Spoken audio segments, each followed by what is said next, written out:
चली गई सुंदर बन के। माया जानती थी ना, माया सज धज कर गई और राम से कहने लगी, सुनो हम आई हैं आपके पास, कितने सुंदर हो आप, हाँ आप कितने सुंदर हो, आपसे हम विवाह करना चाहती हैं।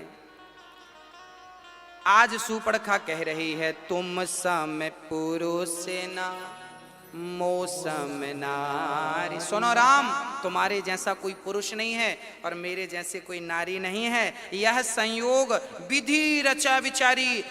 सूर्पणखा कह रही है, ब्रह्मा ने तुम्हारा और हमारा विवाह लिखा है। राम जी ने तुरंत ब्रह्मा जी को कहा, क्यों जी आपने हमारा इसके संग विवाह लिखा? ब्रह्मा ने कहा, ना प्रभु हमने तो सीता के संग लिखा। तो ये क्यों कह रही है? ब्रह्मा जी बोले झूठ बोल रही है। राम जी समझ गया, अच्छा ये कुछ चाल चल रही है, क्यों झूठ कह रही हो? ब्रह्मा तो ऐसा कोई विवाह नहीं लिखा हमारा तुम्हारा। सूर्पणखा बोली, तुम सुंदर हो, हम भी कितनी सुंदर हैं, चलो विवाह कर लेते हैं। राम जी कहते हैं, सुनो वो देखो वो स्त्री दिख रही है तुम्हें? हाँ हाँ दिख रही है। वो कौन है? राम जी बोलो हमारी पत्नी है, सीता उसका नाम है, हमारा विवाह हो चुका, हम शादीशुदा हैं। हाँ और ये पत्नी है। सूर्पणखा बोली, ये दुबली पतली? अच्छा सीता जी जंगल में दुबली पतली हो गई थी। सूर्पणखा बोली, उसमें क्या रखा है? हड्डियां हड्डियां हैं, हम देखो कितनी सुंदर हैं, हाँ हमसे विवाह कर लो। देखो जरा, जब आप कोई अच्छे काम के लिए जाएंगे ना, राम अच्छा काम करने जा रहे हैं, रावण जैसे दुष्ट का नाश करने जा रहे हैं, परंतु जब आप अच्छा काम करने के लिए निकलेंगे ना, तो रास्ते में ये बाधाएं भी मिलेंगी आपको। आप जब भी कोई अच्छा काम करने निकलेंगे तो सूर्पणखा जैसी बाधाएं भी आपको उठानी झेलनी पड़ेंगी। राम जी ने क्या कहा, सुनो हम तो विवाह शादीशुदा हैं, हमारा ये भैया है लक्ष्मण, हाँ अब इनसे बात कर लो, यदि ये करना चाहे तो कर ले। अब सूर्पणखा कितनी कितनी कितनी निर्लज्ज है ये महिला। लक्ष्मण के पास गई, सुनो राम तो ठीक है पर तुम भी कोई कम ठीक नहीं हो, तुम भी चलोगे हमें, हाँ हमसे शादी कर लो। लक्ष्मण जी ने कहा, हमने आपसे शादी कर ली तो हम तो राम के चरणों की सेवा करते हैं, और तुम यदि हमसे शादी करोगी तो सीता माँ के रोज तुम्हें वस्त्र साफ करने पड़ेंगे बढ़िया घिस घिस के। सूर्पणखा बोली, हमसे ये कुछ नहीं होगा। तो फिर लक्ष्मण जी बोले, एक काम करो, फिर हमसे क्यों करती हो, फिर राम से विवाह करो तो फिर वहां रहोगी, तो हम तो आपके चरणों की दास हैं।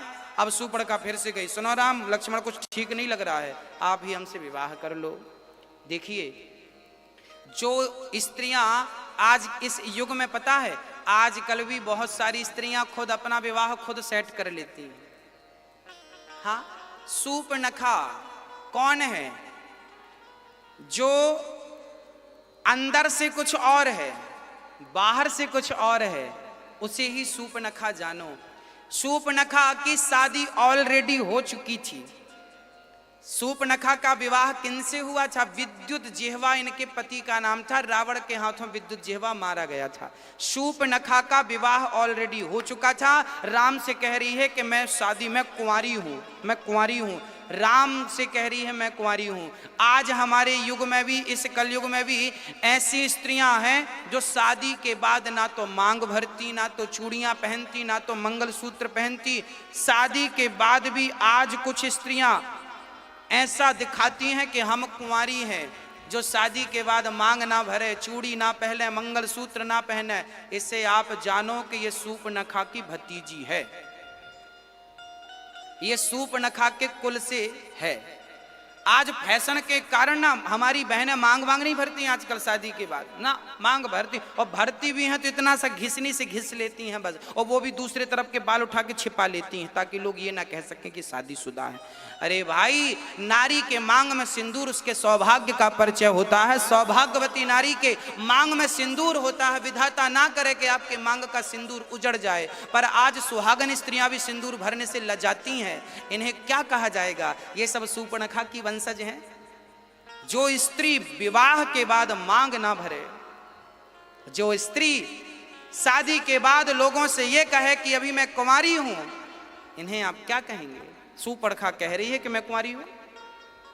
तब राम जी ने समझ लिया कि इसकी तो नाक काटनी आवश्यक है। तब लक्ष्मण जी से कहा, लक्ष्मण जी ने उठाई तलवार और बाण तलवार उठा करके जो नाक काटी। अब तो दौड़ी दौड़ी गई। अच्छा, किसी ने कहा भाई लक्ष्मण जी आपने नाक ही क्यों काटी, हाथ काट देते, पांव काट देते, नाक क्यों काटी? तब कहा कि हाथ पांव काटते तो इसे जाकर कहना पड़ता कि मैं फलानी जगह गई थी तो हाथ पांव कटवा के आ गई। अब नाक काटी है तो इसे बताना नहीं पड़ेगा कि मैं गई कहाँ थी, लोग देखते ही समझ जाएंगे कि नाक कटाने गई थी, नाक कटा के आ गई।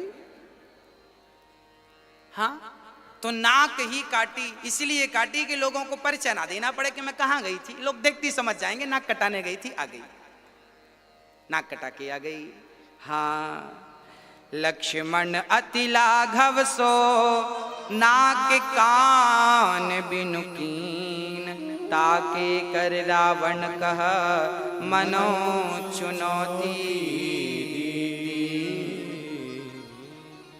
खरदूषण को बताया, सुनो सुनो, कोई आया है देखो हमारी नाक काट दी, कान भी उड़ा दिया। कान क्यों काटा, नाक तो ठीक है, कान क्यों काटा? कान इसलिए काटा कि तेरे कान हैं। राम कह रहे हैं कि हम शादीशुदा हैं, चली जाओ, हम तुम्हें माँ की दृष्टि से देख रहे हैं, तुम्हें बहन की दृष्टि से देख रहे हैं, पर इस सुनने को तैयार नहीं। लक्ष्मण जी बोले जो कान अच्छी बातें ना सुने, ऐसे कान होने ही नहीं चाहिए, तो कान भी काट दिया। लो, कान का कोई अर्थ नहीं है। हाँ, जो राम, अब राम कितने मर्यादित हैं, देखो पराई नारी को राम माँ की दृष्टि से देख रहे हैं। पराई नारी को राम ने देखा भी नहीं, चरणों को देख के बात की है राम जी ने। ऐसी मर्यादा का पालन। खरदूषण आए, राम जी से युद्ध किया। जितने खरदूषण के लोग थे, मोहिनी बाण चलाया, तो अब खरदूषण जिसे देखते हैं राम मैं देखते हैं, सारी सेना आपस में लड़के मर गई और भगवान ने खरदूषण को भी मार गिराया। तब शूर्पणखा जानते हो कहाँ गई? रावण के पास गई। रावण उस समय बढ़िया शराब पी रहा था और नाच नाच देख रहा था।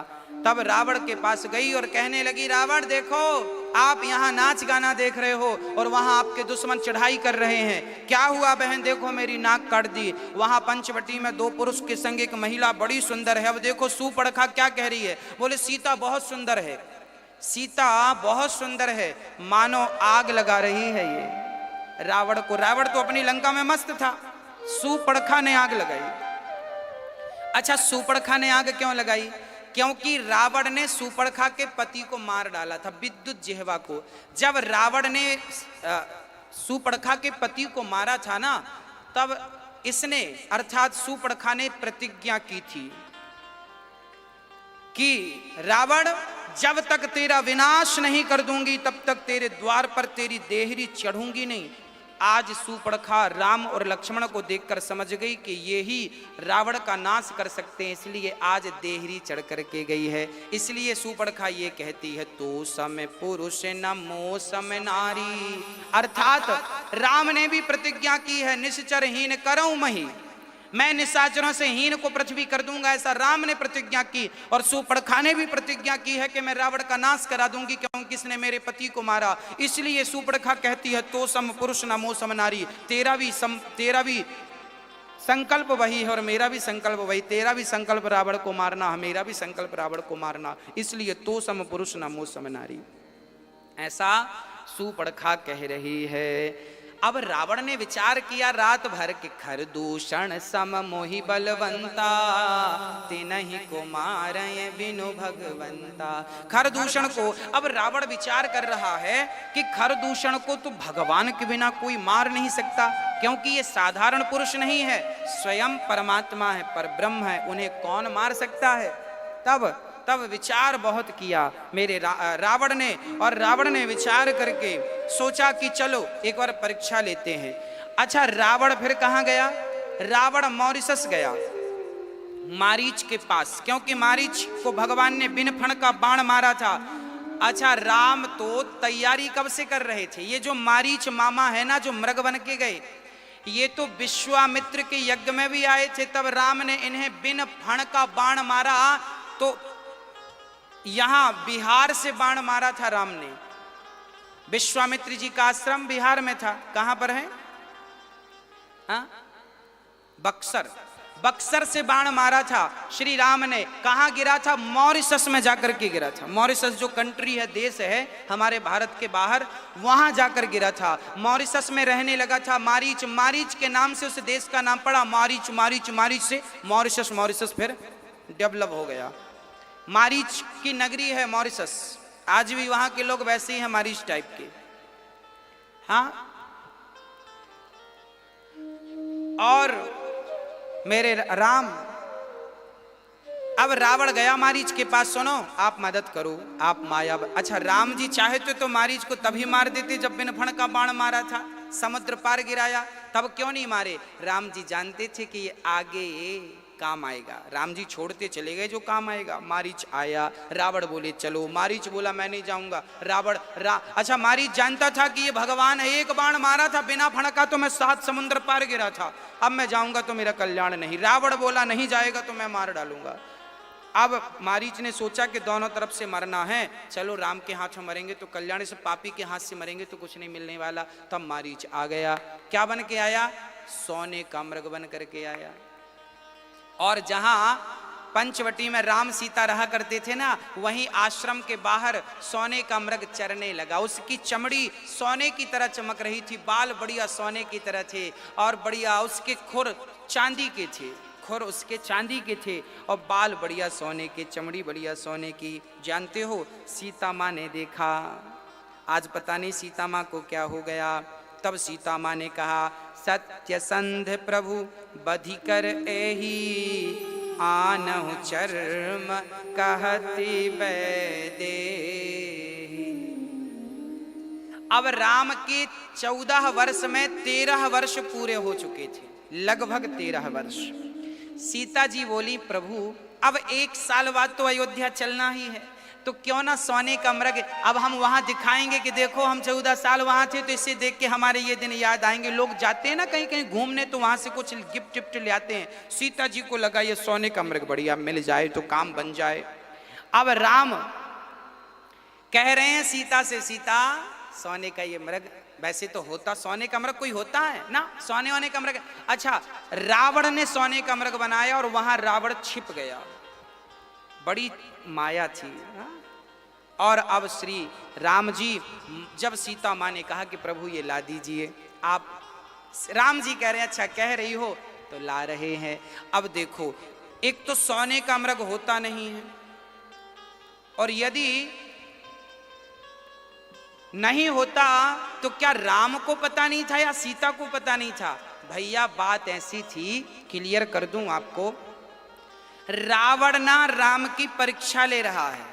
रावण सोच रहा है कि मैं सोने का मृग बनाऊंगा, यदि राम पहचान लेंगे कि ये सोने का मृग तो होता ही नहीं है, तब तो मैं मान लूंगा कि ये भगवान है। रावण बोला यदि ये पहचान गए तो मैं मान लूंगा कि ये भगवान है, और यदि नहीं पहचाने तो मैं मान लूंगा कि ये कोई नर रूप में कोई है, फिर इन्हें मैं मार डालूंगा। रावण आज राम की परीक्षा ले रहे हैं। तब राम सोचे कि रावण यदि तुम हमारी परीक्षा ले रहे हो तो हमें लीला और करनी है, आज हम तुम्हारी परीक्षा में फेल हो जा रहे हैं। तो राम जी रावण की परीक्षा में इसलिए फेल हो गए क्योंकि आगे भी तो कुछ करना था ना, प्लानिंग आगे की थी, तो फेल क्या हो गए। राम जी ने कहा ठीक है सीता हम लाते हैं। अब जरा देखो यहाँ कितना बढ़िया संकेत है, संकेत इतना बढ़िया है कि सीता जी की बुद्धि आज पहली बार राम से हटकर और सोने के मृग में लगी। पहली बार आज सीता माँ ने राम के सिवा भी कोई चाहत की चाह रखी, और जब राम ने सोचा कि अच्छा तुम राम के सिवा भी सोने चांदी में मन लगा रही हो, तो सोने का मृग तो इतना सा है, चलो अब हम तुम्हें कुछ दिन सोने की लंका में ही भेज देते हैं ताकि ढेर सोना मिलेगा। सोने में मन लगाया मेरी सीता माँ ने, तो राम ने सोने की लंका दे दी। इसलिए कहते हैं सोने चांदी में मन लगाओगे तो बड़ा दुख पाओगे, तो सोने चांदी से मन हटाकर मेरे राम में मन लगाओगे तो भवसागर पार हो जाओगे। तो सीता जी की गलती क्या हो गई, आज गलती यह हो गई कि आपने सोने में मन लगाया, राम से मन को हटा दिया थोड़ी देर के लिए, और राम भी चल पड़े। राम भी कितना सुंदर संकेत दे रहे। राम भी संकेत दे रहे हैं। देखिए राम अभी मनुष्य रूप में है तो मनुष्यों की तरह व्यवहार कर रहे हैं राम जी। हाँ, ताकि भगवत्ता प्रकट ना हो जाए। प्रकट तो कई जगह भगवत्ता की है राम ने। आज राम जी चल पड़े सोने का मृग लेने के लिए। हाँ, जब सोने का मृग लेने गए तो वो मृग तो माया का था, बड़ा दूर चला गया।